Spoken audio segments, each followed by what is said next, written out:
Right, good morning everyone.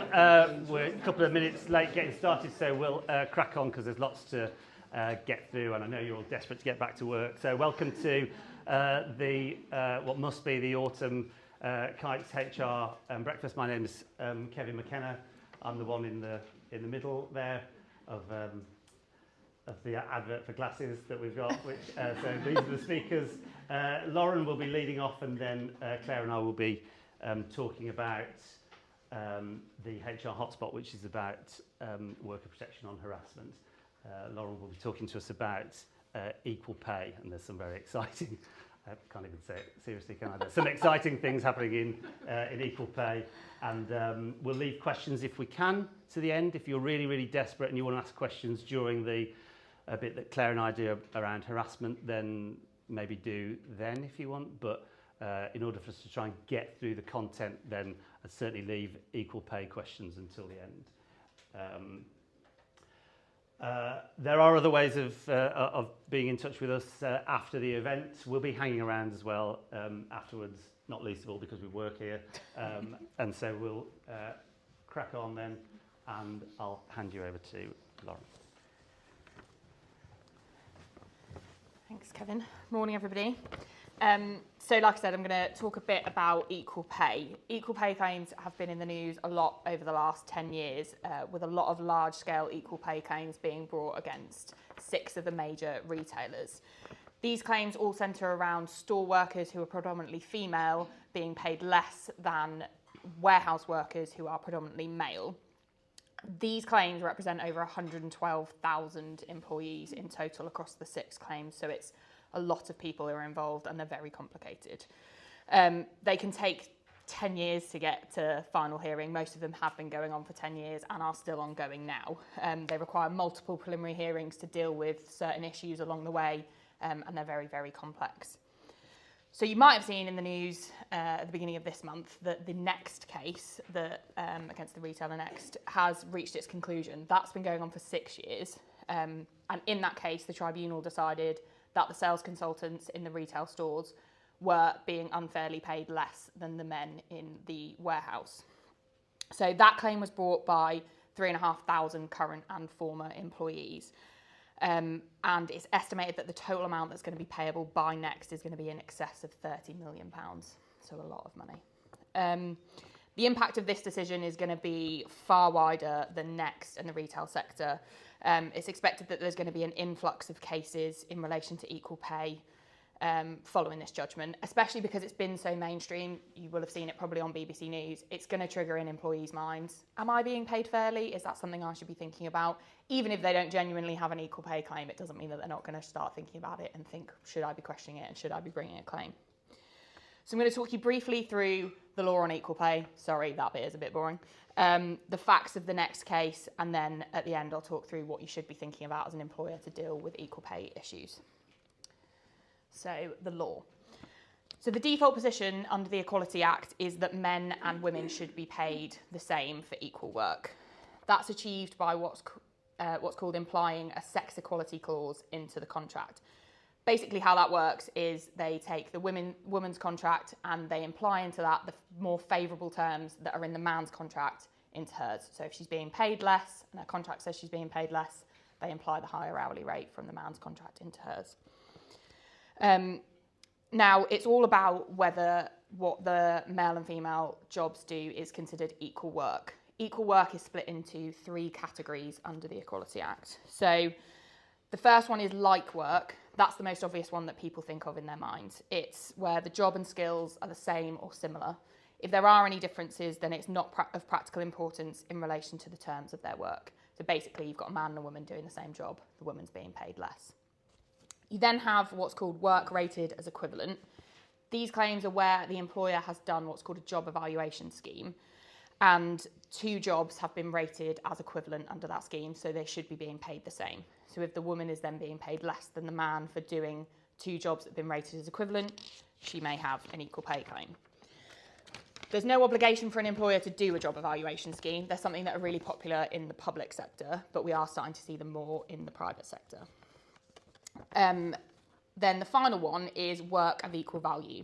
Now, that's what has been going on in all these retail cases. That's where the work that the man and the woman do are not the same, but they are of equal value, and that's because of the demands made on them with reference to their effort, skill, and decision making. Now, tribunals in these cases often appoint an independent expert to decide whether those two roles are of equal value, and that's how they make their decision. And as I said, that's what the cases against the retailers are all built on. I should mention that equal pay claims can actually be brought by a man if he thinks he's being paid less than a woman. Generally, it is the other way around. It is where the woman's being paid less than the man. That's the context that I'm going to be talking about it in today, but just bear in mind it can work the other way as well. So when bringing those claims, the woman bringing the claim has to have a comparator who is on contractual terms that are comparable to hers. That can be a current or a previous employee as long as they work for the same business under the same group. Unlike other discrimination claims, that has to be an actual comparator. It can't be somebody hypothetical. They have to point at somebody in the business and say they're being paid more money than me. There is a defence to this for employers. They can justify a man being paid more for doing equal work if they can prove that the variation in pay was in relation to a material factor. That material factor can't be either directly or indirectly discriminatory, otherwise they can't rely on it. So every defence for this is different, but some things that come under material factors will be things like market forces, geographical reasons, or level of seniority. So then I'll talk you through the facts of the next case. So, as I said, this has been brought by 3,500 claimants who are employed by Next in the retail stores. Their comparators are the male operatives that work in the warehouses. In the warehouses, that's where they are processing goods either to send to the store or to ship out to people who have ordered online.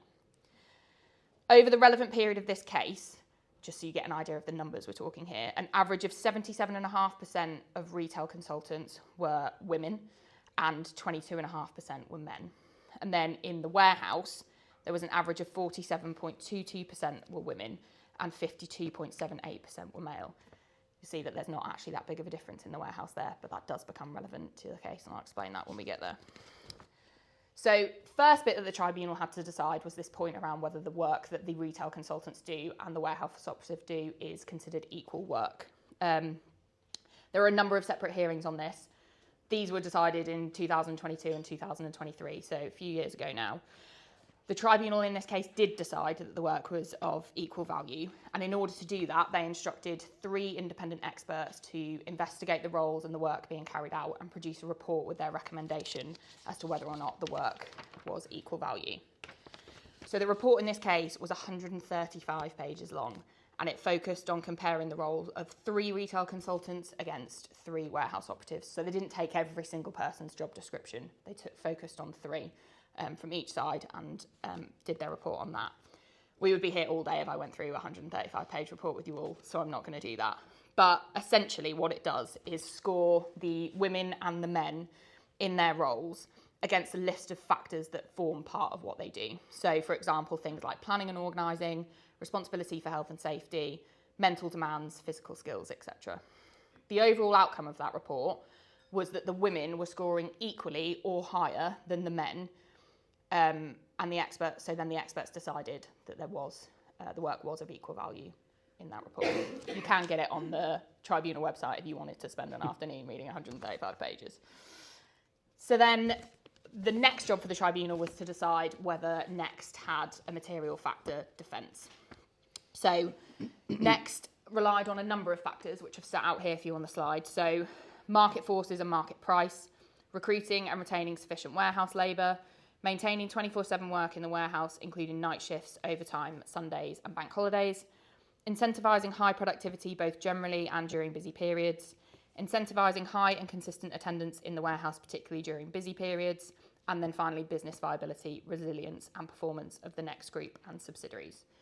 So remember here that they can only rely on these factors as a defence if none of these factors are either directly or indirectly discriminatory. So the first thing the tribunal decided was that none of these factors were directly discriminatory. That's because they're driven by cost and profit, they're not specifically because of gender. So they then had to turn their minds to whether any of these factors might be indirectly discriminatory. What that means is that these factors had a disproportionate adverse impact on women compared to men. So what the tribunal considered here, and this is where we go back to the numbers in the difference between male and female in each role, is that whilst only 53% of the warehouse workers were men, and that wasn't substantial, Next were repeatedly setting the levels of pay based on benchmarks in the market. But the market wasn't differentiating between warehouses that had predominantly men or a more equal gender balance. It was in a situation where mostly warehouses were predominantly men, which meant that it was then having an imbalance on then the women. So the tribunal also then considered that women were more likely to do part-time work and find it more difficult to work certain hours because of childcare responsibilities, and the tribunal felt that it was then reasonable to infer that this explained why such a large proportion of women were working in the retail stores in comparison to the warehouses. So on that basis, they decided that all these factors did have an adverse impact effect on women. And because it's all about whether any of these are indirectly discriminatory, the next test for that is whether Next could rely on these and the difference in pay as a proportionate means of achieving a legitimate aim. You might have heard that when you've had any cases of indirect discrimination. So the tribunal found that all of the factors relied on by Next were about driving costs and savings, so they weren't legitimate. They found that Next could afford to pay higher rates of basic pay, but they prioritised keeping labour costs to a minimum in order to maximise profitability. They said that if market forces could be held to be a trump card in this way, it would defeat the objective of the legislation. What's important about this case is it's not just in respect of basic pay, it's not just the hourly rates that were different. They also upheld equal pay claims in respect of claims concerning unconsolidated pay awards for the warehouse workers, different Sunday pay, night shift and overtime premiums, lack of paid rest breaks for the retail workers, and different long service awards. So these awards can go back up to 6 years, which is how you can see why this claim is going to cost Next in excess of £30 million. All of those additional things, plus basic pay, added up back over 6 years for 3,500 claimants is a lot of money. The other factor is it's going to be an ongoing cost for them because they're now going to have to increase the salary and the hourly rates and all the other benefits for the retail consultants to get them back up to equal pay with the warehouse. Next have confirmed that they're going to appeal this decision. The consensus is that they don't have a very strong case to do so, but we're going to have to wait and see what that outcome might be. So, like I said, this decision is inevitably going to impact the other retail cases that are going on at the moment. You might have read in the news that the case against Asda started this week in the Manchester Employment Tribunal, so next door, you might see them all as you're leaving today. That hearing that started against Asda, that's all about deciding whether the two roles are of equal value, so they're still in a bit of an earlier process than the next case. This case, that section of it is expected to last 3 months, and if the claimants are successful overall in the Asda case, that's anticipated to be worth £1.2 billion in compensation. So you might not have anywhere to shop after a while. What can you do about it if you've got equal pay issues? So the most important point to take from these cases is that you need to be alive to the fact that you might have equal pay issues. And if you have got them, you need to have a strategy for what you can do to reduce that liability. So these cases show it's not just as simple as a woman and a man doing the same job and the woman being paid less. There is more to it. There are more different versions of equal pay than what people might traditionally think. So you need to be comfortable with the differences that you've got in pay for different roles. You need to be comfortable that if you've got an area that's of a role that's predominantly women and then another role that's predominantly men, that there isn't an unequal pay across those two roles.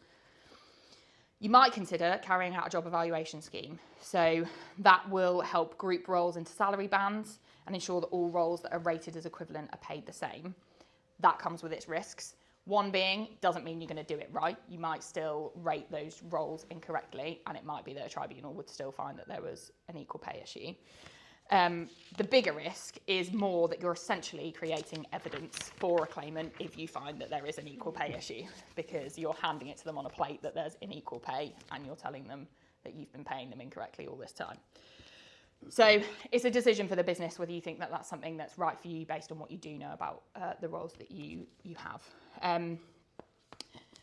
And then if you do identify a problem, you need to consider how you're going to start reducing that gap and evening out the pay, because it might be that you can't simply afford to automatically put people on the same pay. That is what you should be doing, but we appreciate there's commercial elements to it. One thing to think about is if you're doing blanket yearly pay increases that are just, say, for example, everybody gets 5%, if you have got an equal pay issue, that's getting bigger every single year, because if the woman's being paid less than the man, but they both still get a 5% increase, that gap's going to expand. So you need to think about whether there's any roles where you need to increase the woman's pay more than you're increasing the man to start bringing that gap down. Same would be if you've got any particular roles rather than just two individuals. Think about whether you need to be looking at those pay gaps that you've got going on. The other most important thing, I think, is these cases show you that you can't just rely on market forces as an excuse and a defence for equal pay. We often see employers saying, well, that's how much salary it took to get him to come and work with us, or that's what the market said the salary is at the moment, but you've got a woman that's been working for you doing that exact same job for 5 years who's on less money. That is a defence, but it's only going to be a defence for so long, because as soon as you then again do your yearly pay review, you'd be thinking, well, this is the point where we need to look at why there's still that difference. Should we be increasing the woman's salary so that she is then in line with market forces or in line with her male colleague? And again, the other situation we see this in is if there's been a cheapie transfer. That's another situation where people have incoming employees, because there's two businesses merging. The incoming employees are on more money than the existing employees. And you'd think, again, that's a genuine material factor defence. It would be, because it would be a breach of cheapie for you to tell all the new employees that they're going to have a pay decrease. Equally, you might not be able to afford, having just bought another business, to increase the pay of all the existing employees. But again, that defence is only going to last for so long. You get to the point where you're doing yearly pay reviews, you need to be looking at the differences and whether there's anything you can do to even that out. The final point that I just want to make is that the government are planning to publish a race and equality bill which will introduce mandatory ethnic and disability pay reporting for employers with more than 250 employees. So that's going to bring it in line with the obligation that there's already there for the gender pay gap reporting. But they're also proposing additional equal pay protections in respect of race and disability. So we don't know what either of those proposals look like yet. We're not going to know until we see the draft bill. But you should be mindful that your obligations in respect of equal pay in terms of gender are potentially about to get bigger and also apply for people in respect of their race and their disability. And that's everything. So I'll hand over to Claire and Kevin. Morning. So, after that bombshell, Kevin and I are really going to hit you with it, and I'm sorry. You may have seen there's a new duty to take reasonable steps to prevent the sexual harassment of your employees. And if you haven't, we're going to tell you all about it and what you need to do.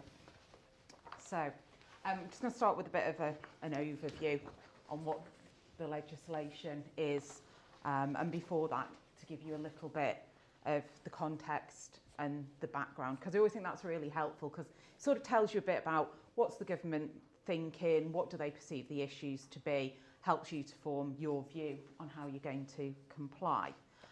So back in 2017, sounds a very long time ago, doesn't it? The Me Too movement had a lot of publicity following a number of Hollywood scandals. So that was sort of the start of this greater focus on sexual harassment, particularly in the workplace. You see it in the press all the time. It feels like there's a new scandal almost every week, doesn't there? More recently, we've seen McDonald's facing significant litigation, particularly in the US, over allegations that their employees have been routinely sexually harassed at work. The BBC is also facing allegations, as are the Met Police, the NHS. Feels like it's potentially everywhere. So in response to that sort of greater publicity in 2017, in February 2018, the Women and Equality Select Committee opened an inquiry into workplace sexual harassment. They then reported in July 2018 and put forward a 5-point plan that they said would help to address concerns about sexual harassment in the workplace. Around the same time, in spring of 2018, the Equality and Human Rights Commission recommended a number of legal changes aimed at better protecting victims. And both of them recommended a mandatory duty on employers to take reasonable steps to protect their workers, a statutory code of practice, and the power to increase compensation in the event of a breach. So then the government took that, and back in 2009 they had their own consultation on sexual harassment in the workplace. The response to that was slightly delayed, probably down to COVID, and eventually their report was published in 2021, and the new legislation that was passed last year, the Worker Protection Amendment of Equality Act 2010, Act 2023, that's a long piece of legislation, is essentially that response to that consultation from 2021. So what we know is from next month, 26th of October, that is a confirmed date. It's not a, we think it's that date, it's an absolute, that's the date that this new piece of legislation will be in force. All employers are going to be required to take reasonable steps to prevent the sexual harassment of their employees in the workplace. Now, you may be sitting there thinking, well, that's nothing new, is it, really? It's never been the case that we should allow sexual harassment in our workplaces. And for years now, it's been the case that if, as an employer, your employees are going around sexually harassing their colleagues, you're potentially liable for that. It's also been the case for years that, as an employer, you've had a defence to those potential claims if you've taken all reasonable steps to prevent it. So there's always been that incentive to do something to prevent sexual harassment.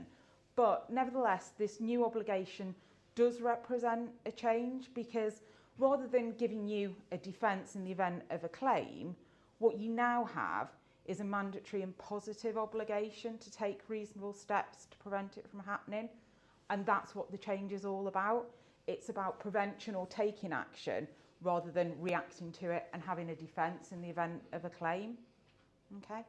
And to be clear, we're not just talking about female employees here, although I think Kevin's going to touch on some statistics. They are the group of employees that predominantly are affected.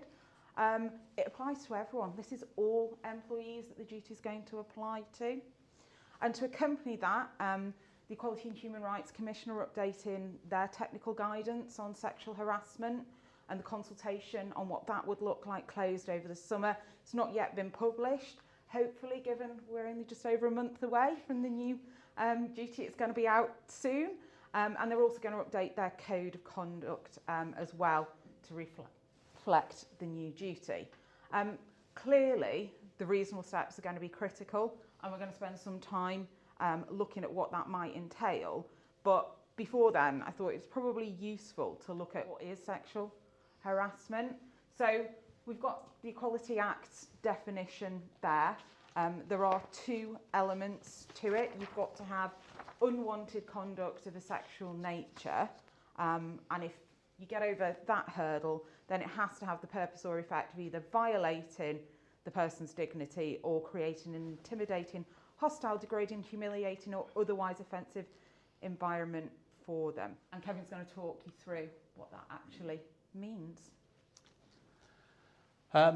So unwanted conduct of a sexual nature, it just needs to be only of a sexual nature. It doesn't need to be sexually motivated. And there's a list there of the kinds of things. It's a non-exhaustive list of the kinds of things that would amount to conduct of a sexual nature. That's the list that's lifted from the existing EHRC guidance. So it's those kind of things: sexual jokes, displaying sexually graphic pictures, suggestive looks, staring or leering, propositions. You can read it all. Posts on social media, spreading sexual rumours and so on. The current guidance also gives an example, and there's a couple of examples I'll give, and they're all taken from the current guidance. It just kind of brings these things, I think, to a bit of life for you. So in the first example it gives, it talks about a male worker alters a pornographic image by pasting an image of his female colleague's face onto it. He then sends it to their other colleagues, causing them to ridicule her. There's no sexual motivation behind this act, but the use of the image is sexual in nature. So that's their example of the kinds of things that we can talk about. And what's key then also is that it has to be unwanted conduct. So it's not sexual harassment if the conduct is consensual, but things can also change from being consensual to non-consensual. And the HRC guidance also gives an example there, again, which might just hopefully sort of give some colour to these things for you.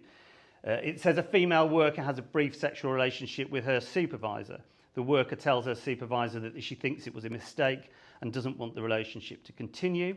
The next day, the supervisor grabs the worker's bottom saying, come on, stop playing hard to get.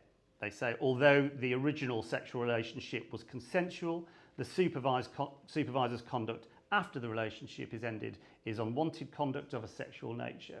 And so you may have heard, it's probably been around for many, many years now, this idea that came over, I think, principally from the States, of love contracts, of employees being required to disclose to employers when there are relationships in work. You can begin to see again how that kind of thing is important, where there might be people in the workplace where there are relationships, and trying to draw the lines between conduct of when it's wanted and unwanted conduct. And so then on the next slide, if you don't mind, this is the second element of that test of what amounts to unlawful sexual harassment, and that breaks down into conduct which has the purpose or the effect of creating that environment. So if the purpose is made out, if that was the purpose, if a tribunal could determine that the purpose of the conduct was to create the humiliating environment, then there's no need to look at what the effect was. Where the conduct is shown to have that purpose, the effect must be determined taking into account the person who's harassed, their subjective perception, the circumstances of the case, and whether it's reasonable for the conduct to have had that effect. So often I hear people say, well, it's really just the person's perception, that's all that's important. I think that is actually a misconception. It isn't all that's important. It is vital. The person must have had that perception themselves, but it is also important that it's reasonable for that conduct to have had that effect. There aren't many cases where the conduct has been found to have had that subjective perception, but where the circumstances have been looked at and a tribunal has looked at it askew. There is one case that's interesting on that subject. It's not a particularly new case, but a case of Weeks and Newham College. It's from 2012. That's a case where the tribunal, when they decided the case, felt that the individual was completely exaggerating the situation and its impact upon that person. It was a particularly damning judgment against the individual, but it does show you that context and circumstances are really important. And in determining that things like the timing of the objections was important, the state of affairs generally, and the frequency. In that case, it was a situation where they described what was a particularly toxic staff room, and that actually what was going on, it was toxic, but not principally because of sexual harassment. There was language that was used that actually most people, I think, would look at it and say, that's probably going to put you in some trouble on sexual harassment. But when you looked at it in the round, the tribunal said that's not really what's going on here. They also looked at timing and instances where there was just one-off instances. Now, we know from other cases that sexual harassment can occur where there are just one-off instances, but the tribunal said, but we've taken that into account when we're deciding the context of whether it created that environment, and there they decided it wasn't. So it's not a plain picture, but it's something that you're going to have to grapple with this new duty. Reasonable steps. As I said, this is the really critical part of it, and there is going to be this shift in focus. So from next month, all employers will have a duty to take reasonable steps to prevent the sexual harassment of their employees in the course of their employment.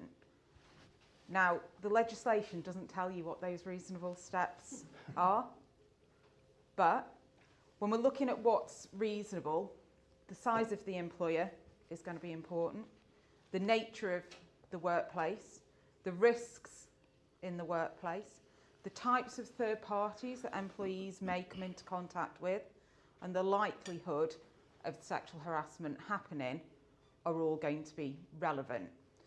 So for those of you that are from bigger organisations, I have a bit more bad news for you. You are going to be expected to do more. You are bigger. You've got more resources, and therefore a tribunal will expect more of you than a smaller business that only employs, say, less than 10 individuals. Okay. But we can take some guidance from the case law, because as I said, there's already an existing defence to a sexual harassment claim where the employer can show that they took all reasonable steps. So we've got some guidance. The Equality and Human Rights Commission have also published their draft amended guidance about what you're going to be expected to do as well. So there are some things to help you, but it is going to be a bit of a moving feat, and we will have to sort of watch and see what the tribunal's views. But what I would say is the starting point has got to be a risk assessment, because it kind of goes without saying, doesn't it, that if you don't identify what the risks are or what they might be, how are you going to be able to take any reasonable steps to prevent them? And of course that reasonable step is at the heart of the new duty. Now, the risks are going to be particular to each business. I can't give you a definitive list of these are the risks that you need to think about, because obviously what's risky in our business here at Kuits is not going to be the same as what's risky in your organisation. But it actually goes a little bit further than that, because within your own organisation, different parts of it are going to face different risks depending on what you do as a business, depending on what you ask your employees to do. So if we take hospitality as an example, not least because I know there's quite a few of you in the room from that sector, the risks that your frontline customer-facing staff are going to face are going to be hugely different to the risks that anyone working in head office potentially faces. And those are the things that you need to think about as an organisation. You need to really focus on what is it that we do, how do we operate, what do the employees do, how do they do it? And of course there's loads of different ways that you can identify risks. You might want to do a staff survey. If you've had previous complaints about sexual harassment, have a look at those, see what they tell you about where your risks may be. You could do an audit, focus groups, online reviews. There's lots of different ways, but however you decide you're going to assess the risk, the key thing is to do it, and also to get a variety of perspectives on it, because somebody else looking at it from a different point of view, from perhaps a slightly different area of the business, may be able to spot some gaps in the assessment that you've done. The other thing that I would say is that a risk assessment shouldn't be a one-off event. It needs to be a regular and ongoing process. And that's going to particularly be the case if you have changes in your business, whether it's because you acquire a business, you take on additional sites, you change the way you're working. Each time those things happen, it may impact on what your risk profile looks like, and that should then be assessed. Now, clearly, there's going to be some things that are factors that are going to apply to all businesses or situations. Like if you've got people who are lone working, whenever anyone's interacting with a third party, whether that's clients, customers, suppliers, perhaps in a building like this where you may come into contact with other people's employees because you share spaces, whether it's toilets, kitchens, coffee areas, whatever it may be. But it's also going to be the case where you've got alcohol at events, or where you've got people working together where there's a power imbalance. So you need to think about those specific risk assessments for certain situations.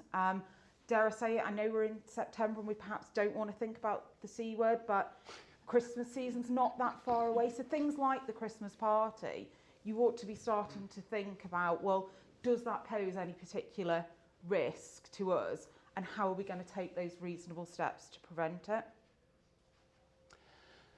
And we'd probably say at every HR breakfast, that you need to have clear and up-to-date policies, and that's just one of those things that, kind of, I suppose everybody gets a bit bored eventually. But I think there's something different about this.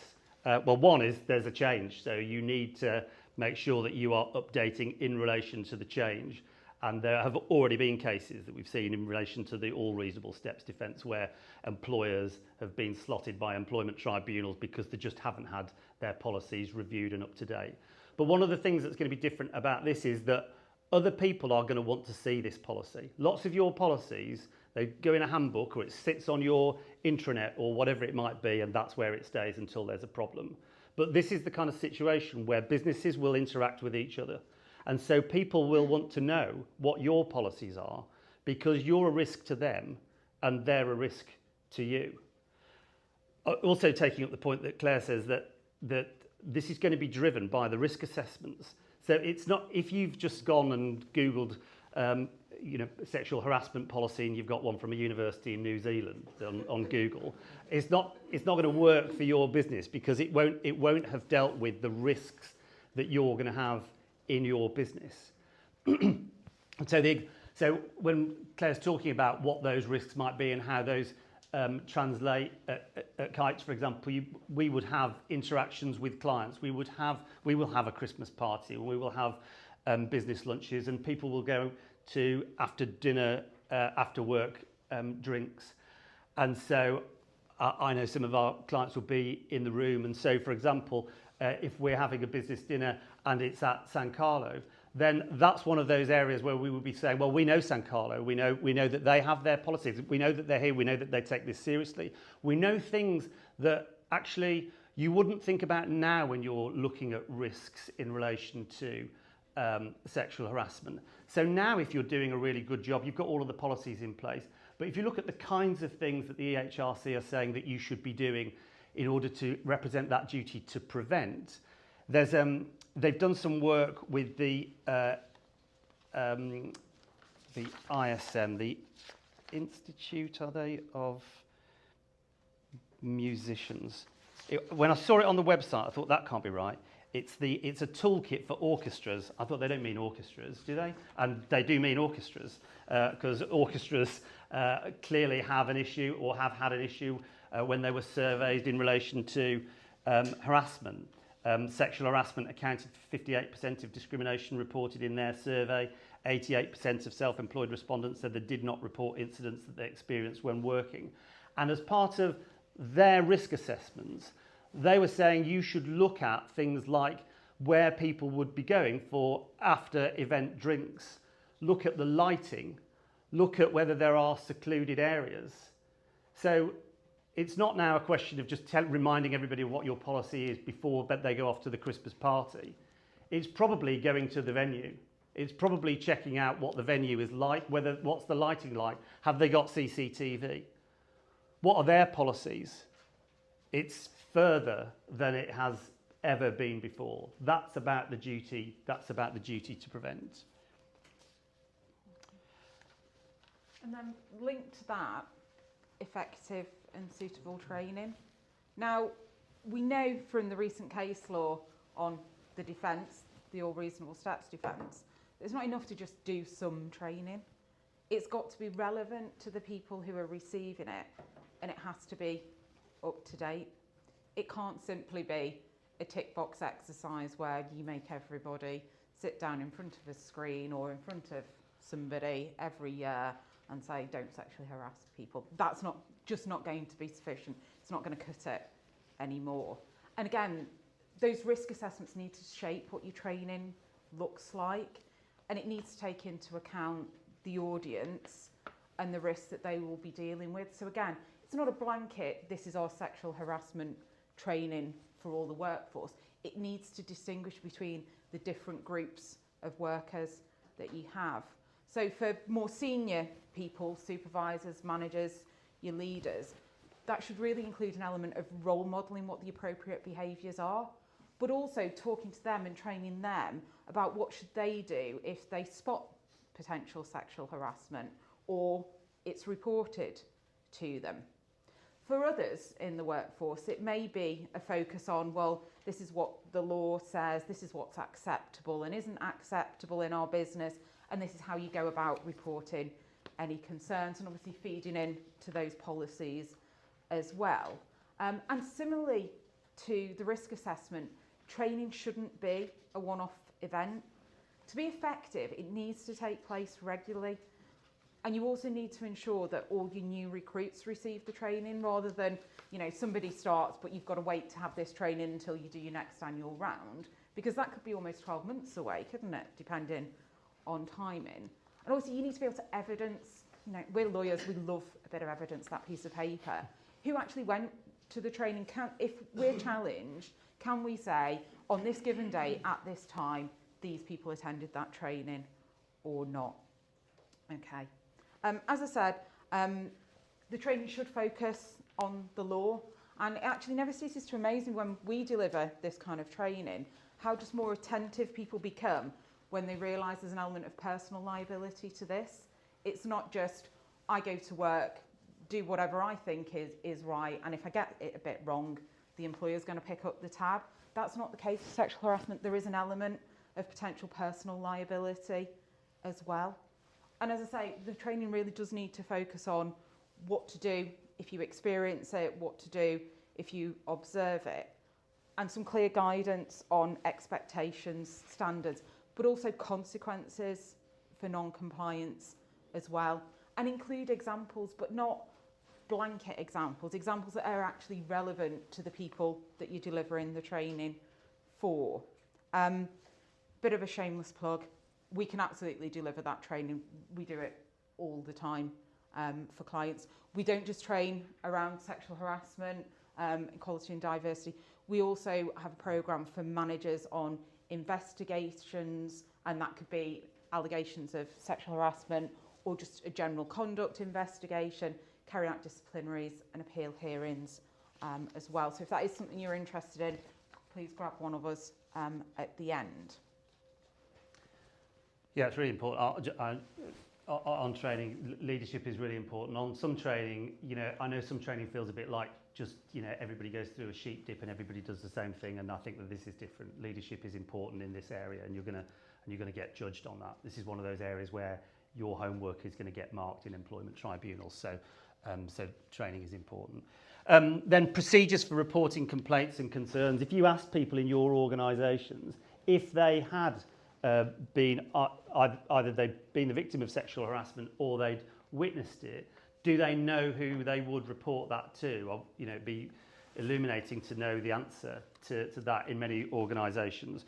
On the I know it's going to sound strange that I keep talking about orchestras, but it's a really good piece of work. So in that the Independent Society of Musicians report, when they surveyed them, 94% of the respondents said that there was no one to report harassment to.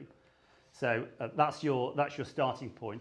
And in their guidance, and it really is worth looking at because they've got some really good checklists in there, then you should be looking at giving people more than one person the opportunity to report to, and you should be making people aware of other helplines and employee assistance programs and so on, so that it's not just it's just not one point of contact when it comes to the procedure and the individuals for reporting complaints and concerns. And if you do receive complaints, it does go without saying, but unfortunately we see lots of cases where one of the main allegations is that there's been delay, it's taken forever to get an outcome. So prompt investigation is going to be really important. Sometimes there is delay for a whole variety of genuine and understandable reasons, but if there is going to be a delay, have that regular communication throughout the process, explain, update, and keep it continual. And of course, you need to also take into account that even if it looks to you as though somebody has sexually harassed a colleague, you do owe duties to the alleged perpetrator as well. You've got a duty of confidentiality. You need to be thinking about GDPR when you're doing your investigation and when you're reporting on your outcomes as well. You should record complaints and actions taken. It's kind of, I suppose, effectively to some sort of degree like an accident book type mentality, so that you are always looking at these things. You need evidence. You should be gathering evidence continually of the things that you're doing. Remember, this is about a duty to prevent. So it's not just about what happens when sexual harassment occurs. It's about what you're doing right now in that preventative period of time, which is always. And as part of that, we need to do a continuous evaluation and review, and that applies to all of the steps, because as I said, this isn't a moment in time issue. It's not something that you do on one particular day each year or at one particular time and then you put it in a cupboard and forget about it. And particularly if you do receive complaints, because what the Equality and Human Rights Commission are really clear on is they're not going to think you've taken the reasonable steps if you fail to consider if any changes are needed following a complaint or a near miss. And that makes sense, doesn't it? Because how can you genuinely say I've taken the reasonable steps if the issues continue to arise? And you need to keep a record of those evaluations as well, and the steps that you have taken, or perhaps you've ruled out in response because you don't think it's going to work or it wouldn't be effective. That also should include monitoring your complaints, and you should ensure that there's more than one person involved in this. It's not just a HR function to review it. Ideally, you'd want another senior person involved, potentially at board level or equivalent, or a group of people, to make sure that you are getting that proper evaluation and that you are hitting those reasonable steps. And then what happens if it all goes wrong? Kevin? Yeah, Kevin, that's the answer. Yeah, if you're really lucky, you'll get Kevin to fix it. So you've got vicarious liability, and that's, I suppose, just a kind of slightly posher way of saying that all of the people in your organisation represent a risk to your business in all of their weird and wonderful ways. So they go out doing their thing, and if they don't know about this, then they potentially cause you, the business, a problem. You're going to be responsible for the acts of your employees that they do in the course of their work. And then, of course, they're going to be responsible potentially as well. So they get the joy of being named individually on the claim form, potentially having to instruct their own solicitors, and potentially further down the line, getting a judgment against them that will be on the Employment Tribunal portal. So when their great-great-grandchildren in years to come are on Who Do You Think You Are, then you can see Grandad was a sexual harasser. Or grandma. Or grandma, indeed, yeah. So there's that. So that's a good reason. That's a decent enough call to action, I would have thought. Then there's the money. So we're talking about an area of claim where the compensation is uncapped, as every lawyer will say, first of all, and then follow it on with, well, it's going to be about then losses and injury to feelings. But injury to feelings numbers now are not small. They go up every year. For the least serious cases, the lower band, as a reminder for those of you who know the Vento bands, compensation just for the non-financial loss is 1,200 to 11,700 in the most minor cases, then 11,700 to 35,200 in the more serious cases, 35,200 to 58,700 in the most serious cases, and then exceptional cases over £58,700 for those cases. So there are potentially big numbers aside from the reputational damage. Then there is the new ability that the tribunal have to award an uplift for your failure to meet the duty to prevent. So they can award compensation of up to 25%. Where they find harassment has occurred in a claim, they are obliged to consider it. Then they've got some discretion over the amount of the compensation that's given. But in any discrimination case, any sex discrimination case, it's going to make it more attractive for the employee to also add in this additional claim of failing in the duty to prevent, because it's just going to give an extra kicker in relation to the compensation. So if they won on the harassment, then to add in this element to the claim is going to give them more money. And again, the EHRC gives an example. They say a worker is successful in a claim of sexual harassment against their employer. The Employment Tribunal orders the employer to pay £30,000 compensation to the worker for loss of earnings and injuries to feelings. The tribunal must therefore consider whether the employer has breached the preventative duty, and if so, whether to apply an uplift. The Employment Tribunal decides that the employer has breached the preventative duty, but the extent of the breach is limited. The employer has anti-harassment policies and procedures which are communicated to staff through regular training. However, the employer has not reviewed the effectiveness of its policies or training in several years. The Employment Tribunal orders the employer to pay a 10% compensation uplift. The total amount the employer must therefore pay is £33,000. So you can begin to see how there is just some additional money, some additional penalty for those situations where you've taken that lax approach. You think you've done the things that are maybe broadly acceptable before this duty, but now there's going to be extra compensation for that. You've also got the situation where the Equality and Human Rights Commission can intervene, can investigate. Claire's mentioned a couple of the situations where they have more recently. They tend to be in the bigger cases like McDonald's and IKEA. They also funded a case against Lacoste. Complaints can be made through EHRC, so there's that additional angle of attack. Adverse publicity, I think I've probably already adequately covered. And regulators are going to take an interest in this.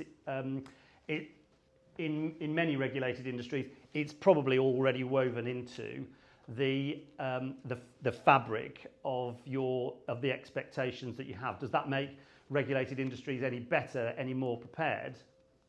Probably not, but it's certainly not going to mean that they are any more protected. And I think we also need to recognise that many of the things that we're talking about when we're talking about sexual harassment will also separately amount to criminal acts. So the kind of conduct that we're talking about can land you in more than one court or tribunal. So finally, the future. Plan to make work pay, that was part and parcel of the Labour Party manifesto. Within that, they said that they intended to strengthen protections around sexual harassment. Didn't go much further than that, so we don't know what it means, but it does show that it's on the agenda and it's viewed as being important. Watch this space. If we get anything further on it, we'll be talking about it either at the Christmas HR breakfast, I've got it in twice, in the bulletins, etc. So make sure that you signed up for those. Third-party harassment, again, as we've explained, some of the provisions within the duty do touch on third parties, but originally, if you're as old as I am, you will remember that the Equality Act did have a specific provision on third-party harassment, which was repealed. Now, when they were looking at this new legislation, it did originally have a third-party harassment provision in it, but there were some concerns about how that would work as it was going through the legislative process, particularly in the House of Lords, so it was removed. But I think it is an area where we might see some changes and we might see a little bit more protection to give that direct cause of action as well. Another area where some people are suggesting there might be a gap is around interns and volunteers. Some people think, well, they've already got certain protections. When the Conservative government were introducing the legislation, they felt it didn't need any additional protection, but whether the new government will take a different view, we'll have to wait and see. Equally on whistleblowing protection, we may see tweaks around what the public interest means in relation to these particular allegations. So there may be additional protection for people there as well. And then finally, NDAs, non-disclosure agreements. There has been an increase in scrutiny on these anyway following Me Too, and really a push to prevent employers from being able to silence people who want to make others aware of what's happened to them, and particularly if that relates to a criminal offence. So again, the new government might have a look at further restricting the use of NDAs. So on that bombshell.